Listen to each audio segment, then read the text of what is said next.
This is an episode of Debunking where I take clips that you've sent in and test whether they are real or fake, dangerous or safe. In this episode we've got pine needle soda, potentially scammy medical reports, and a yummy one to start with. Sophia wants to know why her chocolate chip cookies always spread out and go really flat in the oven. And the advice online about how to fix this is really quite confusing. Adjust the baking temperature. Make sure you have fresh baking soda. Put it in the refrigerator. Adjust the ratio of the recipe. Don't flatten those cookies. So are any or all of those tips true? Let's do some tests and find out. Now for all of these I'm going to use the exact same recipe and all of the ingredients are going to be weighed out so the proportions are exactly the same. I'm going to mix each one for the same amount of time so that everything is the same except for the one thing that we're testing. And I'll even use a cookie scoop so that each cookie is the same amount of dough.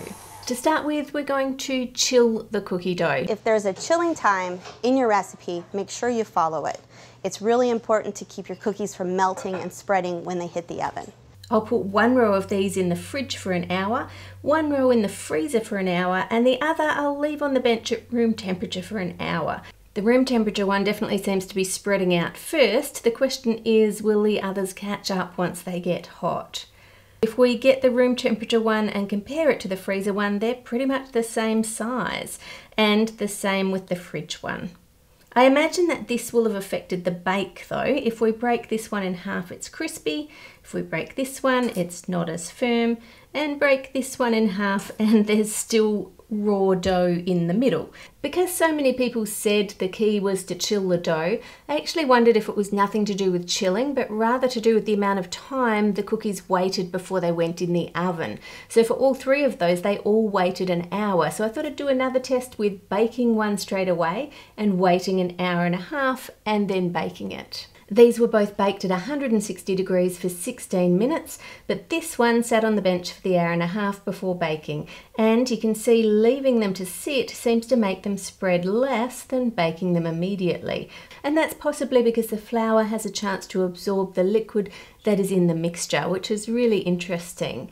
Okay, moving on to baking powder theories. If you find that your cookies are spreading too much, make sure you have fresh baking soda. Your baking powder or baking soda are too old. Leaveners like baking powder and baking soda help your cookies rise, but they have a short shelf life, about 6 months or so. Baking soda is what helps cookies, cakes, pancakes spread. Baking powder puffs. So think of it that way. Soda spreads, powder puffs. There's some contradictory information in there, which means they can't all be right.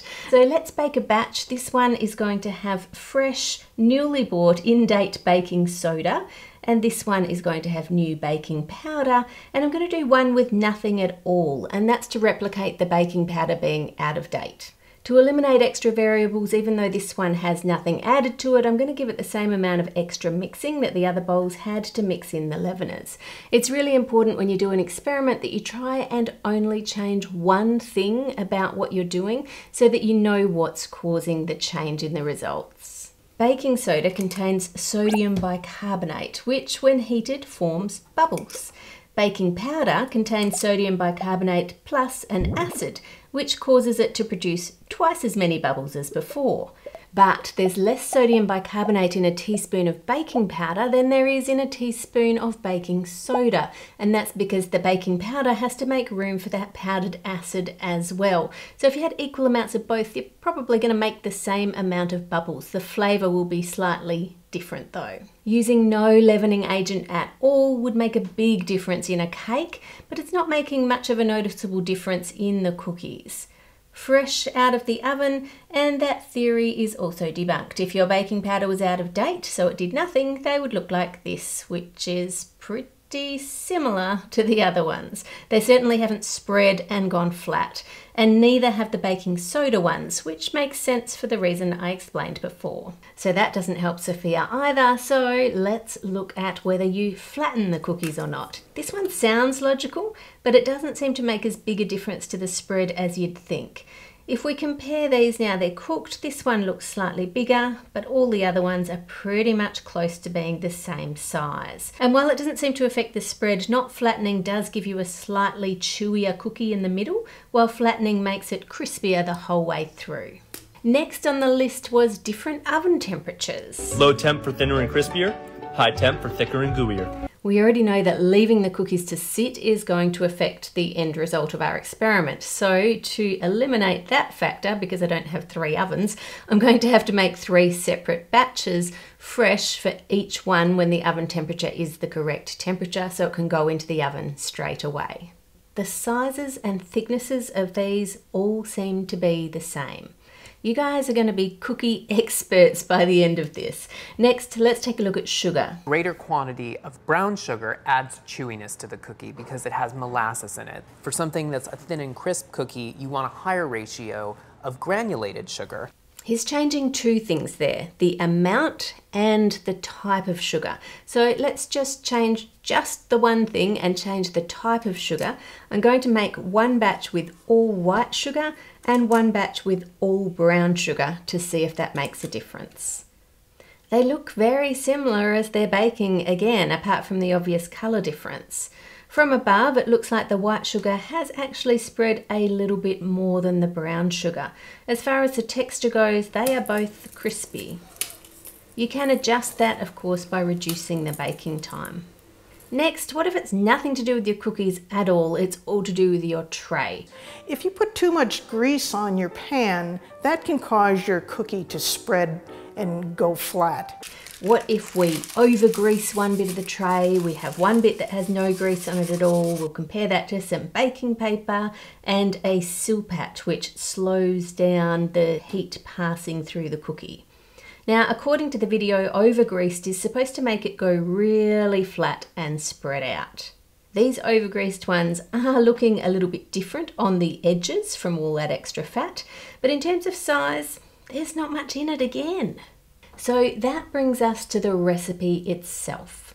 What if we experiment by adding some extra flour?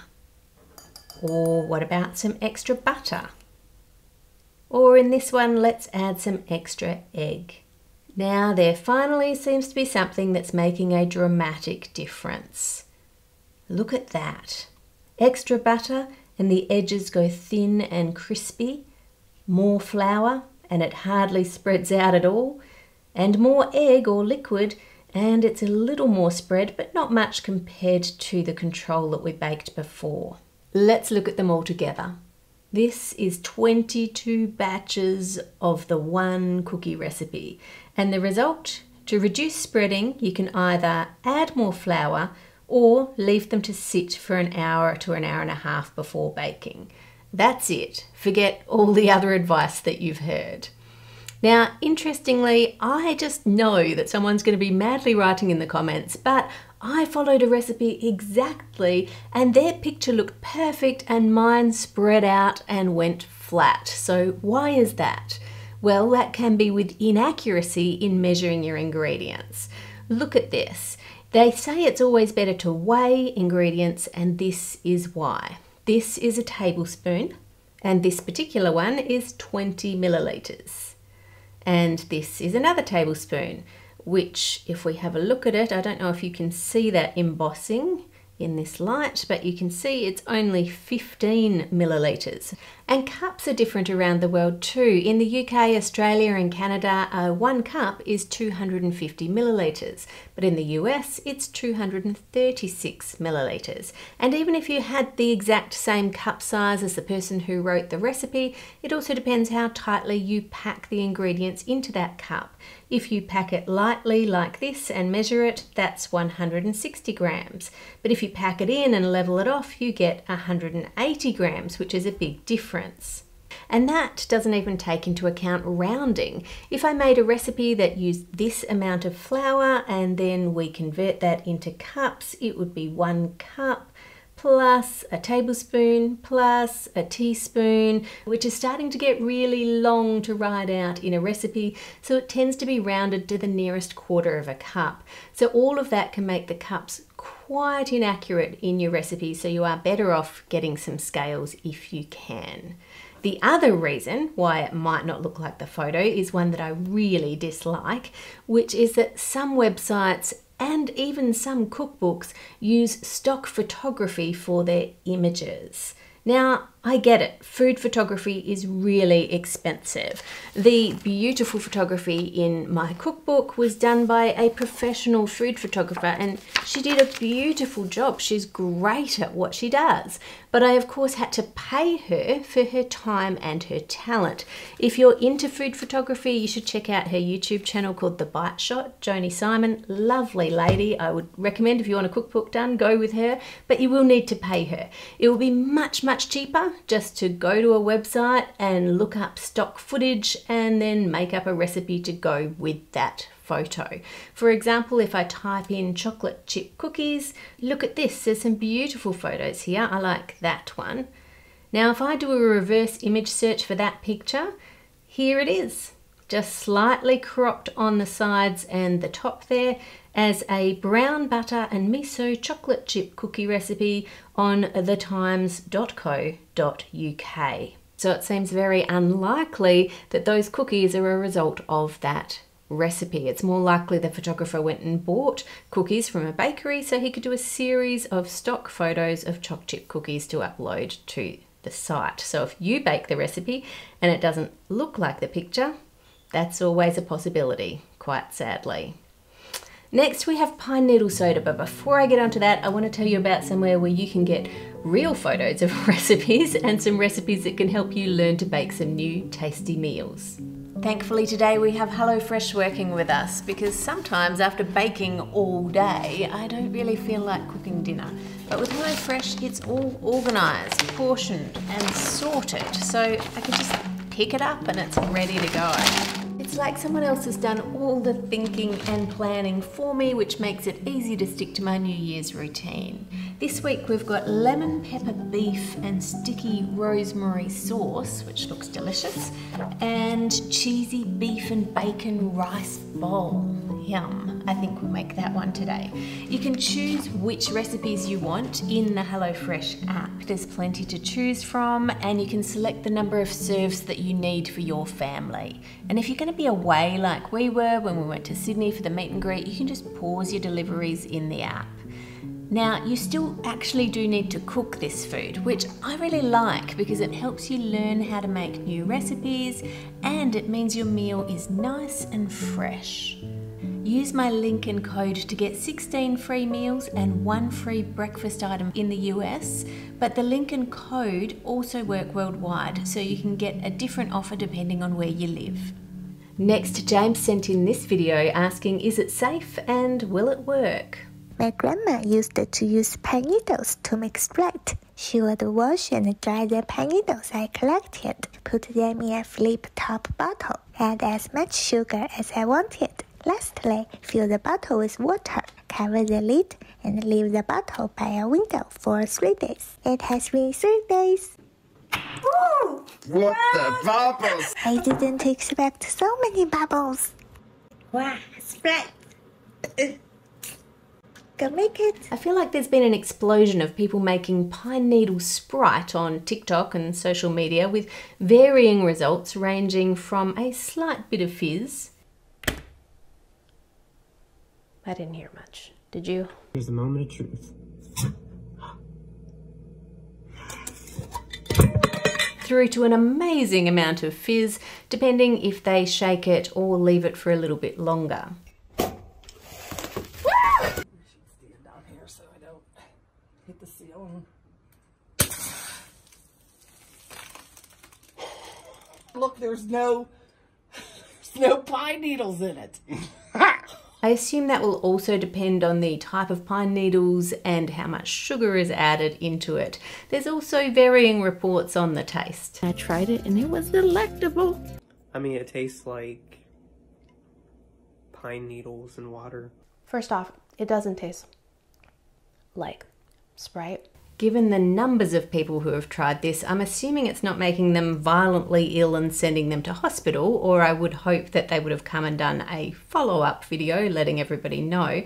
But let's make some pine needle soda of our own and run some tests so you can decide if you want to try it or not. Firstly, we need to find some pine trees. Now, I'm not a botanist, so I'm relying on signs to tell me what species of pine this is. Apparently, you want to avoid Pinus ponderosa because it is linked with miscarriage in cows when they eat it. Now, according to the recipe page for this particular video, you actually want the wild yeasts that are on the pine needles, so you should avoid overwashing or exposing the needles to extreme heat. So it's just a quick rinse to dust it off and put them on a rack to dry. Now, I've sterilised this bottle, but that is not in their instructions. It just says to add the pine needles and then some sugar and then top that up with some water. And 4 days later, I can see a few little bubbles in the bottle. Let's open it up. That has literally gone everywhere. I did not expect that. Look at this, it is dripping down the walls all the way up to ceiling height. This is going to take forever to clean up. Anyway, let me show you the drink first. Despite being ridiculously fizzy when I open the bottle, when I pour it into a glass, it only seems to have a few bubbles in the glass. Now to run some tests on this. Firstly, let's put some onto nutrient agar so we can see if there's any bacteria in it. The website says that there are natural yeasts on the pine needles and that's what's causing the bubbles. So I'm also going to get some baker's yeast and just rehydrate that and put it on another plate so we can just compare what they look like together. And one more, we of course need a control because I'm not in a sterile lab, so we need to check that there is no contamination just coming from the air from that plate being opened and swabbed. I'm also curious about the alcohol content of this Sprite. So what you usually do to measure that is measure using a hydrometer the liquid before you ferment it and after you ferment it, and then use a calculation to calculate the alcohol content based on how much sugar has been used up in that process. But we can't do that in this case because we've also added pine needles to it, and pine needles contain sugar, and so we're going to be adding more sugar into that equation, which is going to make it completely inaccurate. So the other method we can use is to take 250 ml of the finished drink and heat that up until half of it has evaporated off. Now, because alcohol has a higher boiling point than water, all of the alcohol is going to be evaporated off in that time. Then you add water back up to the original 250 ml and you let the liquid cool down to the right temperature for reading it with the hydrometer. You add that in and you get your second reading, and then you use both those readings in a specific formula to calculate the alcohol content in your drink, which in this case works out to be 1.5%. Now, to put that in context, a light beer is 2.5%, so it's not a large amount of alcohol, but it's certainly not Sprite, and I probably would not be giving it to kids. Okay, let's check on the agar plates. Let's start with the control plate. Now you can see a slight indent where it was streaked with the swab, but no colonies of bacteria or fungus or yeast are growing on the control, which is good. This is the baker's yeast. This is the yeast you use to make the air bubbles in your bread. But then of course you bake your bread, so all of the yeast that was in your bread dough would be killed in that baking process. It's the same as if you buy nutritional yeast in the shop. That has been heat treated to kill the yeast so that you can get beneficial nutrients from it, but you're not having live yeast. Let's compare that to the pine needle Sprite. There is plenty of yeast alive and well and living in that. Now, some people will tell you that your stomach acid is so strong that if you have live yeast, it'll be killed by your stomach acid, so it's all good, you don't have to worry about it. But a study in 2022 debunked that because it showed that between 20 and 95% of yeast survives the stomach acid depending on the type of yeast that it is. Now, there are thousands of different types of yeasts, and what is on the pine needles will depend on where the pine needles are growing in the world, on the variety of the pine, and it's likely there's a whole mixture of yeasts. It won't just be one type. Now, while some yeasts are being investigated for their use as probiotics, there are other yeasts that are known that if you have too great a quantity of them will overrun the gut and will be harmful to humans and to animals as well. Now, without paying for expensive DNA testing, I've got no way of telling you what type of yeast I've got here in my pine needle Sprite. It's up to you whether you want to either now risk it or not drink it and tip it out. I know what my choice would be. Next, I want to highlight another YouTuber who's doing some amazing debunking. This is a fascinating story. It all started with a lady in Colorado who was accused of multiple crimes, and then just before she was due to stand trial, she was diagnosed with a type of brain tumor that is usually deadly within a year. She was possibly going to be said to be incompetent to stand trial, which would mean the trial would have to be dismissed due to the medical complications of what was happening to her. Now, because this case involved one of the victims being a politician, it was quite highly publicised in their local area, and the politician said she didn't believe it, didn't believe that she had brain cancer, and thought the whole thing was being made up. So the mother of the accused sent in the medical records to the news channel. These medical records provided to CBS Colorado from her family seem to support what came out in court last month, that Neseda appears to have a cancerous brain tumor that may make her unfit to stand trial.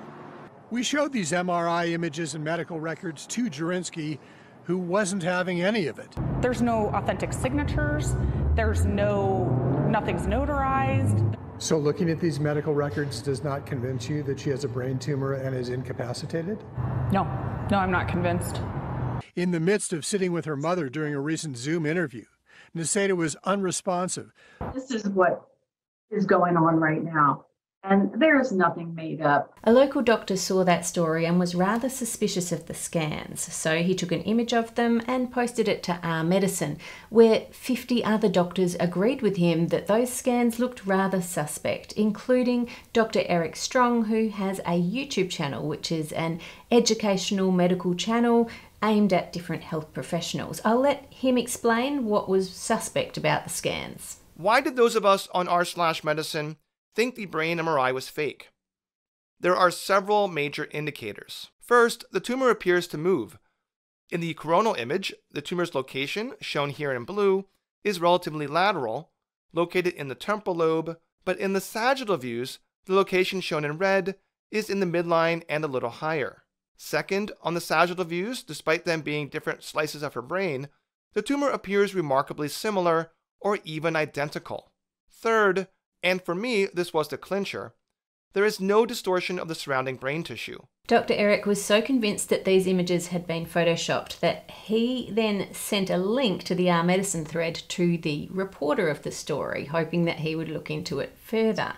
Now, they did look into it. They phoned the oncologist who had sent the scans through, and they said, no, these scans are correct and true. So the news doubled down on their story and said that they were not fake, despite people's questions online.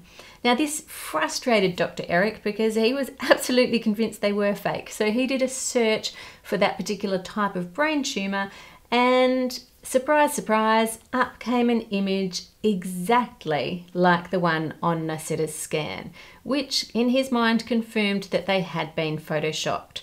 So he uploaded this to the thread, and then instead of sending it to the reporter this time, sent it to the prosecutors, hoping they would be a bit more interested in the truth. But after prosecutors discovered the MRI images filed with the court could be found on the internet, and that the clinic and the doctor and her supposed medical records apparently don't exist, her attorneys walked away from the case.